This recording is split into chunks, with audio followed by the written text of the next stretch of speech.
up Jeff Parade, and they were actually called the most energetic team out there. So just talk about that for a minute. They're always up for a good time. They like to get out, play, and they seem to feel that I'm their recreation director. So, we mentioned the idea of wanting to be in the parade. They're all for it. 2 or 3 days before, I'm like, do you have this planned? And they're like, oh, what do you mean? I'm like, I signed you up, now you have to do the rest. So I believe it took them several hours, you could tell me, to come up with how to gift wrap the boxes and decorate themselves. But they had a fantastic time once they were out there. Yeah, I mean, I was out there, and it was a good experience for all of us. We had a lot of fun with that. So our team is really high energy. I think we all really mix well together, and it showed at the beginning of the season. I mean, we had a really good start. We were 5-0. Last week was probably the hardest hit to our team's record so far. We had probably the hardest schedule this week we've had to face. That was the hardest scheduled week. So let's just break down the week game by game, because we did face 3 of the most competitive teams we faced so far. It's probably 3 of the toughest teams we'll see on our schedule. We have a couple of games coming up with Kentucky schools with Sacred Heart and Nail, also very good schools. Columbus East is ranked, but in the past week we played 3 games in Friday, Saturday, Tuesday, playing against Bedford, who's ranked 4th in the state overall. Silver Creek's, I think, 3rd in 3A and 12th overall in the state. Jennings County's ranked top 10 in the 4A section. So, it's just a lot of really tough competition within a 3-day span. Yeah, I mean, a lot of those games were physical, and a lot were a couple burnout games for us. So just talk about how you felt during those games and how you felt as the week went on. I think we're a very physical team. We play very aggressively. Playing some of the teams we played earlier, the first 5 games, we were the more aggressive team. You put us on the court with the 3 that we played in the last week, you're meeting people that match us in aggressiveness, which just made it a slugfest in all 3 games, and tough for the officials and tough for everybody else. I think their defense made us look bad. Our defense made some of their better players struggle. So it was just a good challenge all the way around. So do you think later on in the season, with those games in particular, your team will have a different outcome with these types of opponents? I think we will. I don't think we're anywhere close to reaching the potential that we have. I think we have a very high ceiling. I don't think we're shooting the ball exceptionally well at the moment. I think we could be better.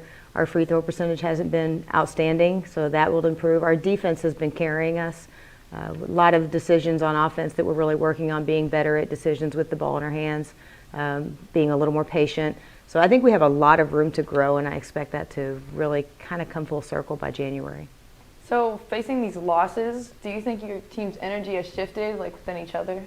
I don't think so. I think they went into these games knowing that they were going to be extremely competitive games, that these aren't games that you look at and say, we lost this game, we got upset, we got beat by someone that wasn't supposed to beat us.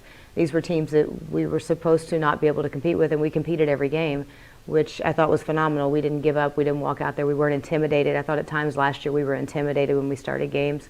We weren't intimidated. We gave everybody a really good game. We competed for, I would say, 3 quarters each night, and managed to stay in the game, and showed that we go back and look at some things on film. There's some things we could do differently, and we could play a lot better with them. So this week, I think we really proved ourselves the last couple of weeks, but especially this week, I know as a team, we're really excited to play one of our biggest rivals, Floyd Central. Now, how do you think your approach is going to be for that game?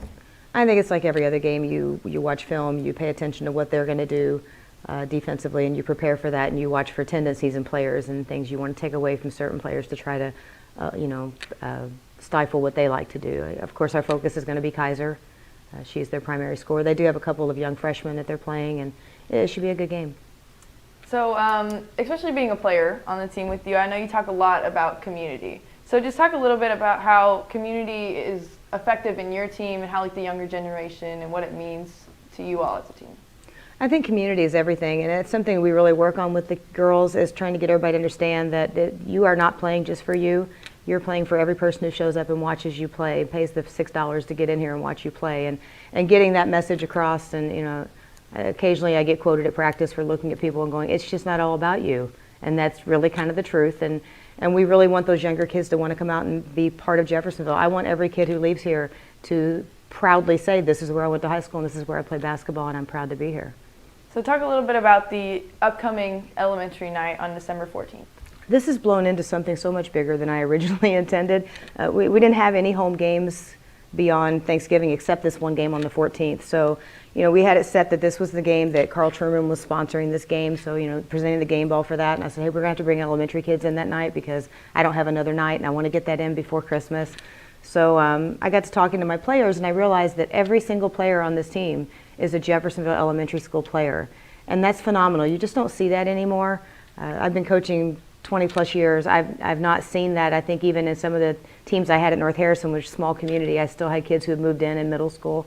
Every kid I have right now is an alumni of one of the elementary schools here in Jeff, and I just think that's phenomenal, which kind of got my brain stirring a little bit on what I wanted to do with that, because I wanted to really emphasize that.